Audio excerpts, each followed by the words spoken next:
చేశారు. మనకు తెలుసు రామ్ గోపాల్ వర్మ సంచలనాలు చేస్తూ ఉంటారు. తను జనాలు మర్చిపోతున్నారు అనుకునే లోపే ఏదో ఒక దాంతో ముందుకు వచ్చి మరి నేను కూడా ఉన్నాను, నన్ను మర్చిపోమాకండి దయచేసి అని ఆయన గుర్తు చేసుకుంటూ ఉంటారు.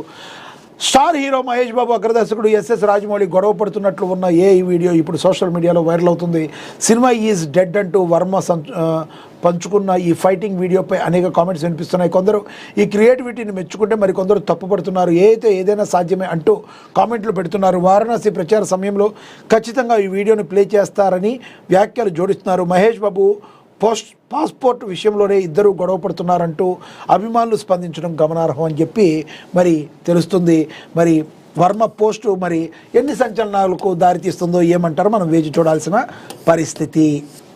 అయితే అదేవిధంగా జర్నలిస్టులకు ఎలాంటి నిబంధనలు లేకుండా అక్రిడేషన్ కార్డులు ఇవ్వాలి BRS LP ఉపనేత Harish Rao. BRS ప్రభుత్వం ఉద్యోగులతో పాటు జర్నలిస్టులకు ఫ్రీ హెల్త్ స్కీమ్ తెచ్చిందని, ఉద్యోగులకు 1% కంట్రిబ్యూషన్తో జర్నలిస్టులకు పూర్తిగా ఉచితంగా సేవలు అందించాలని నిర్ణయం. కానీ ఇప్పుడు ఈ ప్రభుత్వం జర్నలిస్టులను చూస్తేనే విసుక్కుంటుందని మాజీ మంత్రి BRS deputy floor leader Harish Rao అన్నారు. మంగళవారం వరంగల్లో నిర్మిస్తున్న సూపర్ స్పెషాలిటీ ఆసుపత్రి నిర్మాణ పనులను హరీష్ రావు ఇతర బీఆర్ఎస్ నేతలతో కలిసి పరిశీలించారు. మరి ఏదైనా మనం వాస్తవం మాట్లాడుకోవాలి.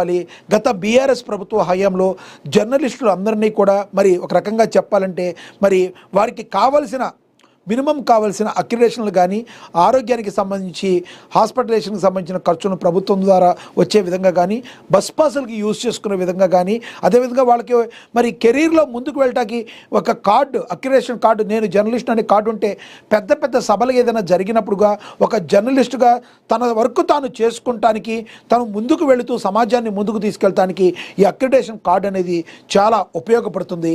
దాన్ని బీఆర్ఎస్ పార్టీ గతంలో చేసింది. ఇప్పుడు నీళ్లు నములుతుంది కాంగ్రెస్ పార్టీ అన్నమాట మరి ఆరోపణలే కాదు, ఆ రకంగా జరుగుతుంది. ఇప్పుడు జరుగుతున్న తీరునైతే మరి గమనిస్తున్నారు. ఒకటి మాత్రం గుర్తుంచుకోవాలి, ఏ ప్రభుత్వం అయినా కూడా మరి ప్రజలకి ప్రభుత్వానికి వారధిగా ఉండే జర్నలిస్టులతో పెట్టుకుని ఆ జర్నలిస్టులని మాత్రం ఇబ్బంది పెడితే ఏ ప్రభుత్వాలు కూడా మరి కంటిన్యూ కాలేవు. దయచేసి కాంగ్రెస్ ప్రభుత్వం రేవంత్ రెడ్డి గారు దీని మీద ఫోకస్ చేసి మరి కేబుల్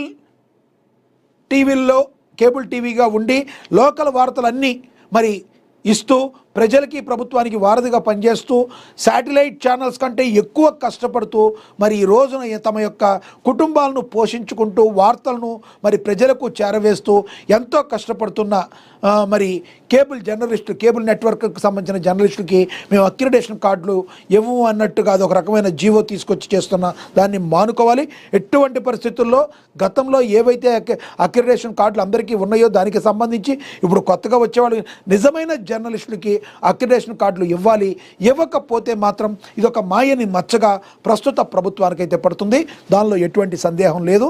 ఈ విషయంలో మరి బీఆర్ఎస్ లాంటి పార్టీలకి ఇచ్చే కాళ్ళు చేతులు ఇచ్చే రేపొద్దున మరి మీరు తలలు పట్టుకుని అదేదో అంటారు కదా, చేతులు కాలిపోయాక ఆకులు పట్టుకుని ఉపయోగం లేదన్నట్టుగా మీరు వెళ్లకుండా దయచేసి ప్రభుత్వం ఆలోచించి అక్రిడేషన్ కార్డులు జర్నలిస్టులందరికీ ఇవ్వాలి అని చెప్పి మరి ముక్త కంఠంతో జర్నలిస్టు సోదరులందరూ చెప్తున్నారు.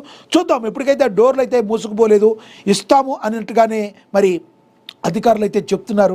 ఒకసారి ప్రభుత్వం పునరాలోచించుకొని మరొక ఉద్యమంలాగా వెళ్లకుండా జర్నలిస్టులందరూ కూడా ప్రభుత్వానికి వ్యతిరేకం కాకముందే కళ్ళు తెరవాల్సిన బాధ్యత ప్రస్తుత ప్రభుత్వం మీద అయితే ఉంది. చూద్దాం రానున్న రోజుల్లో ఏం జరుగుతుందో అనేది. ఇక అధికారం ఎవరికీ శాశ్వతం కాదు, ప్రజాస్వామ్యాన్ని కూని చేస్తున్న కాంగ్రెస్ ప్రభుత్వం. మంత్రి వివేక్ ఆటలు sago. BRS working president KTR Hyderabad జైల్లో బాల్కా సుమన్తో ములాఖాత్. అధికారంలో ఎవరికి శాశ్వతం కాదన్న విషయాన్ని సీఎం రేవంత్ రెడ్డి గుర్తుంచుకోవాలని కేటీఆర్ అన్నారు. కేటీఆర్ గారు మీరు బాగా చెప్తిరి, ఎంత బాగా చెప్తిరంటే చాలా బాగా చెప్తిరి. ఇప్పుడు మీకు అర్థమవుతుంది అధికారం ఎవరికి శాశ్వతం కాదని. మీరు ప్రభుత్వంలో 10 ఏళ్ల పాటు ఉన్నప్పుడు అధికారం ఎవరికి శాశ్వతం కాదని మీరు గుర్తుంచుకుంటే ఈ 5 సంవత్సరాలు కూడా మీరే ఉండేవాళ్ళు. అది మీరు మర్చిపోయారు కనుకే ప్రజలు మిమ్మల్ని ఆ స్థాయిలో కూర్చోబెట్టారు. మనం ఒకరికి చెప్పే ముందు, ఒక ఏళ్ళు చూపించే ముందు 4 వేళ్ళు మన వైపు చూపిస్తాయి అనే మాటను మీరు ఎందుకు గుర్తుంచుకోలేకపోతున్నారు? కేటీఆర్ గారు మీరు మీ రాజకీయ పబ్బం గడుపుకుంటాక ఏ మాటలు మాడుతున్నారు. ఈ రోజు వరకు మీరు అంతెందుకు, ఇప్పటి వరకు కూడా ముఖ్యమంత్రి రేవంత్ రెడ్డి గారు అంటున్నారు కానీ మొన్నటి వరకు కూడా అసలు మీరు రేవంత్ రెడ్డి గారిని ఒక ముఖ్యమంత్రిగా మీరు గుర్తించారా? అధికారం ఎవరికి శాశ్వతం కాదనే భావన మీకు ఎప్పుడన్నా ఉందా? ఒక రకంగా చెప్పాలంటే కేసీఆర్ గారు సైలెంట్ అయ్యి ఆయన తెలుసుకున్నాడు వాస్తవం ఏంటనేది ఆయన తెలుసుకున్నాడు అంతో ఇంతో. ఆయన మీద కొంత గౌరవం అనేది అందరికీ ఉంటుంది. కేటీఆర్ గారు ఇప్పటికీ మీరు మారకుండా